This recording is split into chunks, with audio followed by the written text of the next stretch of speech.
gözünü çıkardı.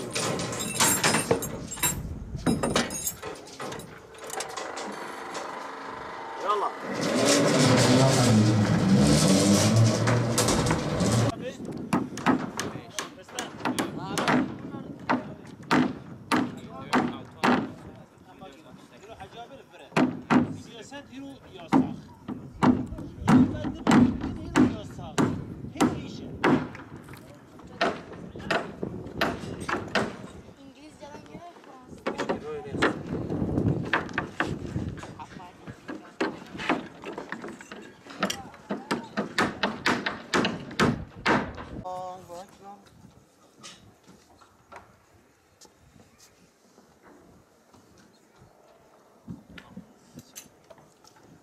Elhamdülillahi Rabbil alemin.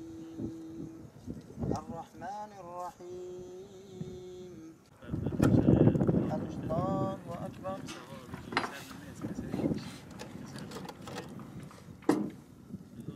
Türkiye'de en çok sıcak bölge Şanlıurfa, Urfa bölgesi olduğu için gündüz sıcaklık derecesi 50 derece buluyor. Evet. 50 derece. Ondan dolayı bir de bu iş bir ay sürünce yani durursa olmuyor. Evet. Çalışılması lazım. İşte bir saat 10'da başlayıp 2'de bitiriyoruz. Bir oruçtur. 50 derece. Hem orucumuzu tutuyoruz. Tabii gündüzleri oruç tutup geceleri de saat sonra kadar çalışıp bırakıyoruz yani. Işıklar var. Işıkları yapıyoruz biz. Işıklar hepsi aydınlatma oluyor. Onu yapıyoruz yani. Çalışmazsa da olmuyor. Gece vakti çalışmak zor olmuyor. Tam tersine daha iyi oluyor. Gündüz orucumuzu tutuyoruz. Akşam da çalışıyoruz işte böyle. Orucumuzda bir sıkıntı olmasa, sevabından eksiklik olmasa aslında gündüz yattığımız için tehlike olabilir. Evet. Onda da bir sıkıntı yok. Yani biz çalışıyoruz. Kendi işimizdir. Aydınlatmayı yeterince yapıyoruz. İşlerde ter yok, sıkıntı yok. Fazla maddi olarak gider yok. Sahura kadar çalışıp eve gidiyoruz. Yani havalar çok sıcak olduğu için gece, gündüz sıcak olduğu için. Evet, gündüz çok sıcak. Yani dışarıda işsiz bile yani çalışmadan beklemek biraz sıkıntı oluyor. Çok zor.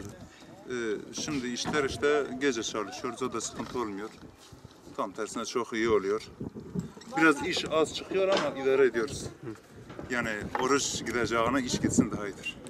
Sıkıntı oluyor aslında yani karanlıktır. Yani böyle biraz zor oluyor ama mecbur biraz önce Mustafa abi dediği gibi yani gündüzleri sıcak oluyor 50 dereceyi buluyor. 50 derecede çalışmak, oruç tutmak biraz zor oluyor. Ondan dolayı gece çalışıyoruz, gündüz de oruç tutuyoruz bu şekilde. Bazen işte bu iş adımızda bitmesi lazım bu kadar. Evet. Ve ondan dolayı da çalışmak zorundayız.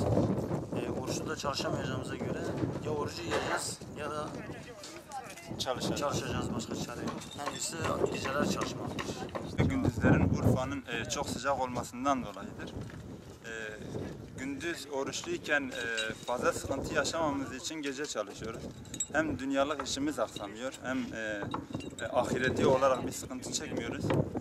Ondan dolayı biz bu konuda buna çözüm bulduğumuz için biraz sevinçliyiz daha doğrusu. Yani hem oruçluyuz hem de gece işimizi yapıyoruz. Gece çalışmazsak da olmaz. Çalışmamamızın sebebi önümüz bayramdır. Sıkıntılarımız var, ihtiyaçlarımız var. Onları karşılamak zorundayız. Hem orucumuzu tutuyoruz hem gece de işimizi çalışıyoruz. Mamış da ayda Şeker nerede? Ava Bilal ve Zanib ya Mahar Ramazan. Sen çay aldın mı? Yani zanne. Elhamdülillahi lete rahma khudaya sermedi davadık şer'a şerif ve cemel berça ve khudi dinime İslam'a sefa rehber Muhammed Mustafa Kur'an imam per vefa kanuna ve hak bernedi